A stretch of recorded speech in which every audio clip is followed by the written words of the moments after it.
Hello दोस्तों, welcome. इस video में हम एग्जाम्पल 2 करेंगे क्लास 10 ट्रिग्नोमेट्री का।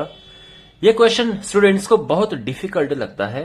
पूरी बुक में उनको ये क्वेश्चन सबसे ज्यादा डिफिकल्ट लगता है, बट मैं आपको बहुत इजी तरीके से समझाऊंगा ये क्वेश्चन। तो शुरू करते हैं। तो इस क्वेश्चन में क्या है कि यदि साइन बी बराबर साइन क्यू है तो एंगल बी बराबर एंगल क्यू हमें प्रूव करना है। ठीक है, मीन्स साइन बी बराबर है साइन क्यू और हमें प्रूफ करना है कि एंगल बी बराबर है एंगल क्यू। ठीक है, यह हमें प्रूफ करना है। ओके, तो सबसे पहले एक ट्रायंगल ऐसा बनाओ जिसमें एंगल बी है। तो जैसे कि मैं आपको बताया था पिछले क्वेश्चन में भी कि अगर साइन बी लिखा तो बी यहां पे लिखो, और ऐसे साइन क्यू है तो ये दूसरा ट्रायंगल है और ये क्यू है। अब बाकी चीजें लिख दो, तो इसको लिख दो वेल ये ए हो गया और ये सी हो गया, तो ए बी सी इस तरह से आ गया, और ये पी क्यू आर इस तरह से आ गया। ठीक है ना, A B C P Q R. Okay, तो अब यहां पर साइन बी क्या है? साइन क्या होता है? साइन होता है लंब बटे कर्ण। ठीक है, लंब बटे कर्ण, यानी ये हो जाएगा ए सी बटे ए बी। और जो साइन क्यू है वो क्या होगा? लंब बटे कर्ण, यानी पी आर बटे पी क्यू। समझ आ गया आपको? अब क्योंकि ये बराबर है, ठीक है, ये तो हमें सिद्ध करना है। हम यहां पे लिख देते हैं सिद्ध करना है।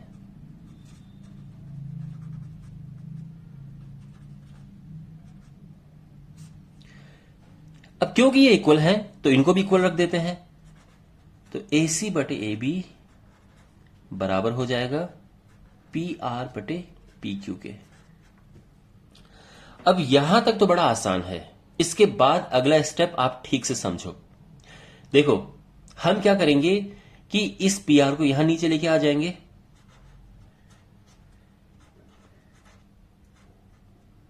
और इस ए बी को ऊपर लेके चले जाएंगे।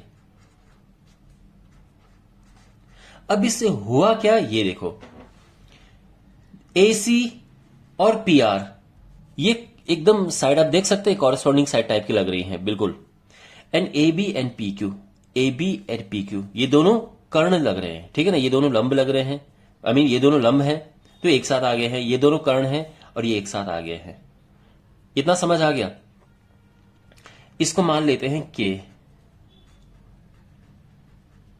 ऐसा हम क्यों कर रहे हैं? क्योंकि हमने क्या निकाला, दिस अपॉन दिस बराबर दिस अपॉन दिस, और हमें अभी ये भी निकालना है कि ये बराबर होता है दिस अपॉन दिस। तो हमने बीसी निकालना है और हमने क्यू आर निकालना है और बीसी अपन क्यू आर करना है। फिर ये तीनों रेशियो बराबर हो जाएंगे। ये हमारा पर्पज है। ठीक है ना, ये हम ये सोच लेके इस क्वेश्चन में आगे बढ़ेंगे। ओके, अब ये के है तो यहां पे हम क्रॉस मल्टीप्लाई भी कर सकते हैं। तो आप देख सकते हैं ये हो जाएगा, यहीं पे कर लेते हैं। जो ए सी है वो हो जाएगा के पी आर। ठीक है ना, के इंटू पी आर। और जो ए बी है वो हो जाएगा के इंटू पी क्यू। समझ गए ना? ए सी हो गया, ये ऊपर गया के इंटू पी, और ये हो गया के इंटू पी क्यू। यहां तक ठीक है?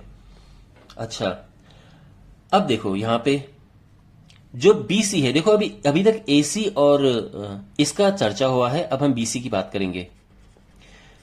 जो बीसी है वो होता है under root A B square minus A C square. उसका क्या रीजन है? क्योंकि पाइथागोरस थ्योरम क्या कहती है कि कर्ण का वर्ग बराबर होता है लंब का वर्ग प्लस आधार का वर्ग। तो अगर हमें आधार निकालना है तो ये माइनस ये हो जाएगा और आधार हो जाएगा under root H square minus P square. तो यही है, अगर आपको ये निकालनी है ये निकालनी है, आप रूट लगाओ, सबसे बड़ी साइड का स्क्वायर लिखो माइनस दूसरी वाली साइड का स्क्वायर लिख दो। ठीक है ना? और इसी तरह से अगर हम बात करें क्यू आर की, तो क्यू आर क्या होगा? वो भी ऐसे ही होगा, P Q square minus P R square. ठीक है ना? अभी तक भी सब स्मूथ है, सब आसान है। यहां पर हमें लिखना है बीसी अपॉन क्यू आर। क्योंकि हमें अल्टीमेटली ये निकालना है। मैंने कहा था ना आपको कि दिस अपॉन दिस बराबर दिस अपॉन दिस है, बस हमें इसको इसके अपॉन इसके बराबर करना है, बीसी अपॉन क्यू आर के। तो बीसी क्या है आप देख सकते हैं, ये है A B square minus A C square, और जो ये है P Q square minus P R square. तो अब यहां पे जो हमने ये लिखा था इसका काम आएगा। जो AC है इसकी जगह पे लिखेंगे हम K इंटू पी आर, और जो AB है इसकी जगह पे ये लिखेंगे, ठीक है ना। तो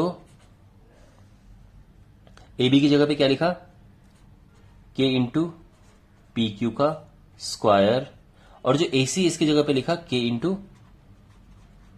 पी आर का स्क्वायर, ठीक है ना।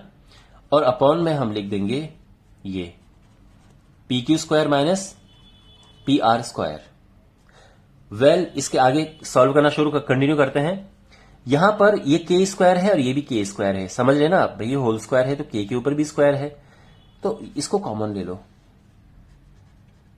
अंदर बचेगा P Q square minus P R square upon P Q square minus P R square, तो पहले से ही है नीचे, उसको एज इट इज लिख दिया। के स्क्वायर का के बाहर आ गया और अंदर क्या बच गया, ये P Q square minus P R square, और अपॉन में क्या है under root P Q square minus P R square. तो ये एक जैसा कट जाएगा और ये इवेंचुअली आ गया के।